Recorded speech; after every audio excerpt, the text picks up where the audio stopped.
उसने एक मांगने वाले को झट से कुछ निकाल कर दे दिया। मैंने कहा कि भाई देखभाल कर देना चाहिए, ये फ्रॉड लोग होते हैं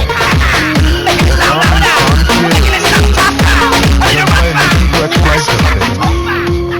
फरमाने लगे आपने वजह फरमाया, मैं पहले ऐसा ही करता था, फिर एक वाकये में मेरी दुनिया बदल गई।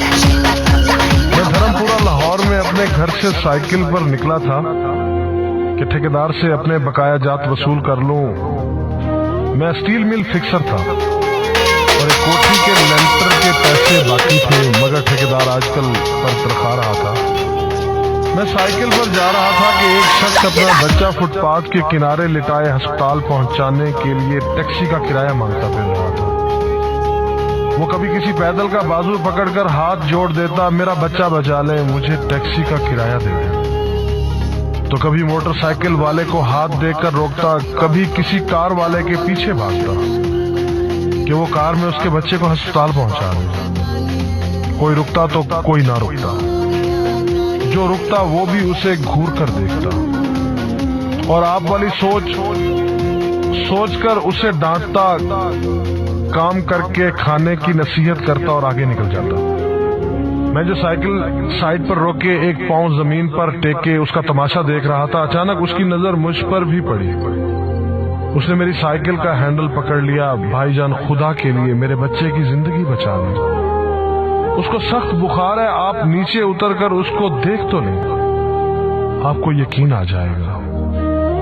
आप देंगे तो शायद किसी और को भी एतबार आ जाए, मगर मैं भी आपकी तरह सोच रहा था। फिर जिस जारहाना अंदाज में उसने मेरी साइकिल का हैंडल पकड़ रखा था, लगता था कि इधर मैं साइकिल से उतरा और उधर वो साइकिल पकड़कर भाग जाएगा। मैंने भी उसे काम करके खाने की तलकीन की और पिछले जुमे में सुनी हुई हदीस उसको भी सुना दी। कमाकर खाने वाला अल्लाह का दोस्त होता है, और अपना हैंडल छुड़ाकर बुड़बड़ाता हुआ आगे चल पड़ा। हरामखोर हमें बेवकूफ समझते हैं। 2-3 घंटे के बाद जब मैं बकाया जात वसूल करके वापस आया तो वो अभी उसी जगह खड़ा मांग रहा था। बच्चे को अब वो सड़क के पास ले आया था और उसके चेहरे से कपड़ा भी उठा रखा था। वो धाड़े मार मार कर रो रहा था।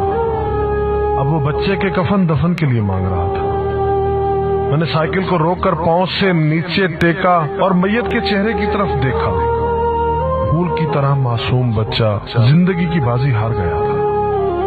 मेरे रोंगटे खड़े हो गए। मैंने जेब में जो कुछ था बकाया जात समेत सब बगैर गिने निकाल कर बाहर फेंका, और इससे पहले कि उसका बाप मेरी तरफ मुतवज्जे हो, साइकिल उस तेजी से चलाकर भागा गोया सारे लाहौर की बलाएं मेरे पीछे लग गई। मैं घर पहुंचा तो मेरा बुरा हाल था। थोड़ी देर बाद मुझे बुखार ने आ घेरा। बुखार भी कुछ ऐसा था गोया मेरे सारे गुनाहों का कफारा उसी बुखार से होना था। घर वाले मुझे अस्पताल के लिए लेकर निकलते और मैं चारपाई से छलांग लगा देता। मुझे अस्पताल नहीं जाना था। मैं उसी बच्चे की तरह एड़ियां रगड़ रगड़ कर मरना चाहता था। 2-3 दिन के बाद बुखार को तो आराम आ गया, मगर मैं जहनी मरीज बन गया। मुझे लगता गोया मेरा अपना अकलौता बेटा जो 3री क्लास में पढ़ता था वो उस बच्चे के कफारे में मर जाएगा। मैंने बच्चे का स्कूल जाना बंद कर दिया। बीवी के बार बार इसरार के बावजूद मैं बच्चे को स्कूल तो क्या दरवाजा खोलने भी नहीं जाने देता था। 40 दिन गुजर गए थे और बच्चे का नाम स्कूल से कट गया था। वाइफ ने अपने भाई से बात की जो दुबई की कंपनी में कैशियर था।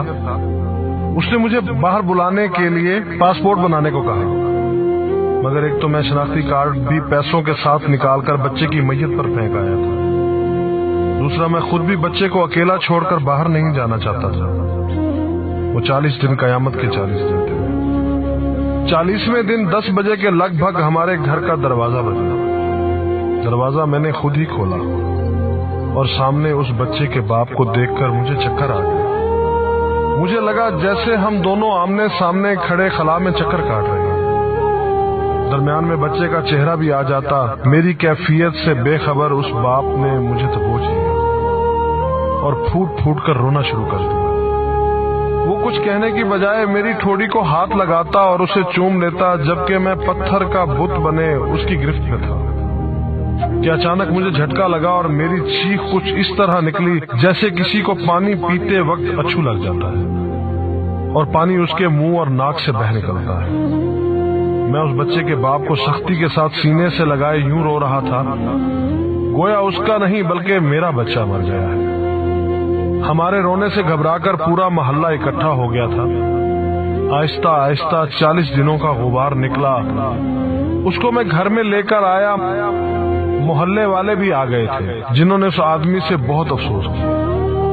کچھ دیر بعد اس نے اپنی جیب سے میرا شناختی کارڈ نکالا اور مجھے واپس کیا، پھر جیب میں ہاتھ ڈال کر کچھ پیسے نکالے اور میرا شکریہ ادا کر کے کہنے لگا کہ آپ کے پیسے بڑے برکت والے تھے، شاید آپ کے خلوص کی برکت تھی کہ میرے بہت سارے کام ہو گئے۔